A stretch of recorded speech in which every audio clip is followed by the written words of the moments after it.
जाति प्रथा के विरोधी थे डॉक्टर भीमराव आम्बेडकर। भारतीय संविधान के रचयिता डॉक्टर भीमराव आम्बेडकर का सपना था कि भारत जाति मुक्त हो, औद्योगिक राष्ट्र बने, सदैव लोकतांत्रिक बना रहे।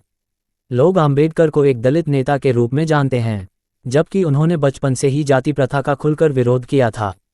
उन्होंने जातिवाद से मुक्त आर्थिक दृष्टि से सुदृढ़ भारत का सपना देखा था, मगर देश की गंदी राजनीति ने उन्हें सर्व समाज के नेता के बजाय दलित समाज के नेता के रूप में स्थापित कर दिया। डॉक्टर आम्बेडकर का एक और सपना था कि दलित धनवान बने। वे हमेशा नौकरी मांगने वाले ही न बने रहें, अपितु नौकरी देने वाले भी बने। बाबा साहब का मानना था कि वर्गहीन समाज गढ़ने से पहले समाज को जाति विहीन करना होगा।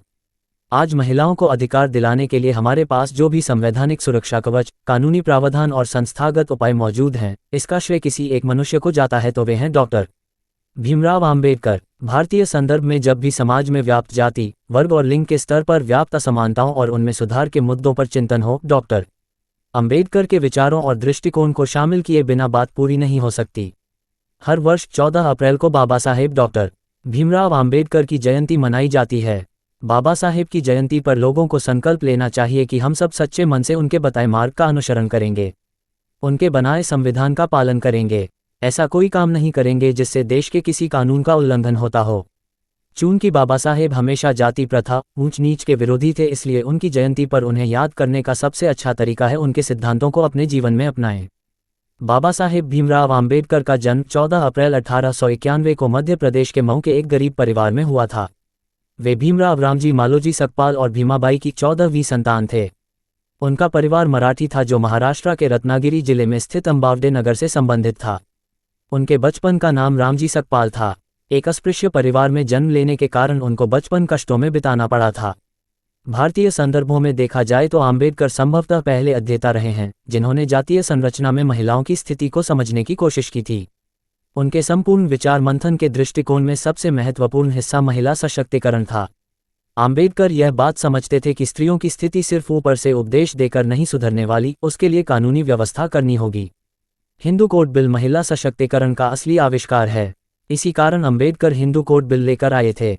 हिंदू कोड बिल भारतीय महिलाओं के लिए सभी मर्जों की दवा थी, पर अफसोस ये बिल संसद में पारित नहीं हो पाया और इसी कारण आम्बेडकर ने कानून मंत्री पद का इस्तीफा दे दिया था।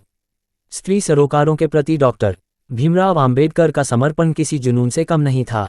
डॉक्टर भीमराव आम्बेडकर का मानना था कि भारतीय महिलाओं के पिछड़ेपन की मूल वजह भेदभावपूर्ण सामाजिक व्यवस्था और शिक्षा का अभाव है। शिक्षा में समानता के संदर्भ में अम्बेडकर के विचार स्पष्ट थे। उनका मानना था कि यदि हम लड़कों के साथ साथ लड़कियों की शिक्षा पर ध्यान दिया जाए, प्रगति हो सकती है।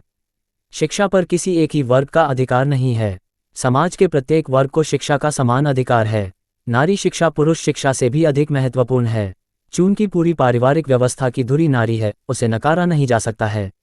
आम्बेडकर के प्रसिद्ध मूल मंत्र की शुरुआत ही शिक्षित करो से होती है। इस मूल मंत्र की पालना से आज कितनी ही महिलाएं शिक्षित होकर आत्मनिर्भर बन रही है। बाबा साहेब आम्बेडकर कुल 64 विषयों में माहिर थे। वे हिंदी, पाली, संस्कृत, अंग्रेजी, फ्रेंच, जर्मन, मराठी, पर्शियन और गुजराती जैसे 9 भाषाओं के जानकार थे। इसके अलावा उन्होंने लगभग 21 साल तक विश्व के सभी धर्मों की तुलनात्मक रूप से पढ़ाई की थी। डॉक्टर आम्बेडकर अकेले ऐसे भारतीय हैं जिनकी प्रतिमा लंदन संग्रहालय में कार्ल मार्क्स के साथ लगाई गई है।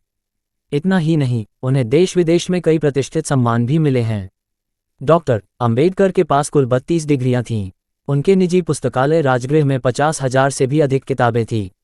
ये विश्व का सबसे बड़ा निजी पुस्तकालय था।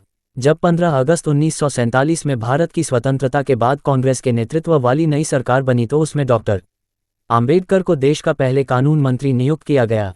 29 अगस्त 1947 को डॉक्टर आम्बेडकर को स्वतंत्र भारत के नए संविधान की रचना के लिए बनी संविधान मसौदा समिति के अध्यक्ष नियुक्त किया गया।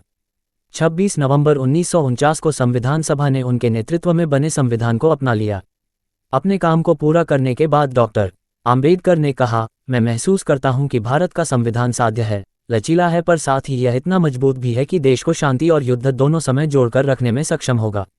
मैं कह सकता हूं कि अगर कभी कुछ गलत हुआ तो इसका कारण यह नहीं होगा कि हमारा संविधान खराब था, बल्कि इसका उपयोग करने वाला मनुष्य गलत था।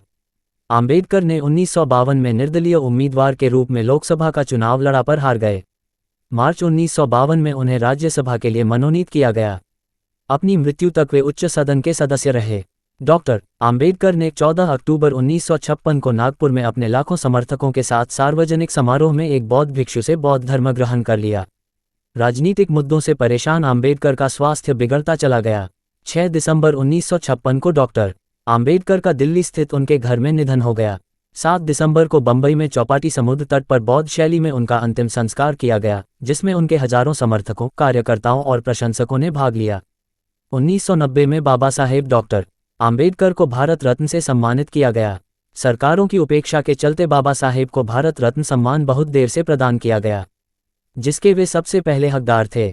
डॉक्टर आम्बेडकर के दिल्ली स्थित 26 अलीपुर रोड के उस घर में एक स्मारक स्थापित किया गया है जहां वे सांसद के रूप में रहते थे। देश भर में आम्बेडकर जयंती पर सार्वजनिक अवकाश रखा जाता है।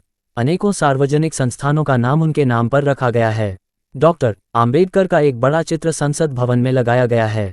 हर वर्ष 14 अप्रैल व 6 दिसंबर को मुंबई स्थित उनके स्मारक पर काफ़ी संख्या में लोग उन्हें श्रद्धांजलि अर्पित करने के लिए आते हैं।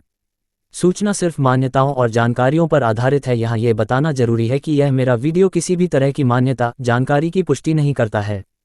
किसी भी जानकारी या मान्यता को अमल में लाने से पहले संबंधित विशेषज्ञ से सलाह लें। धन्यवाद।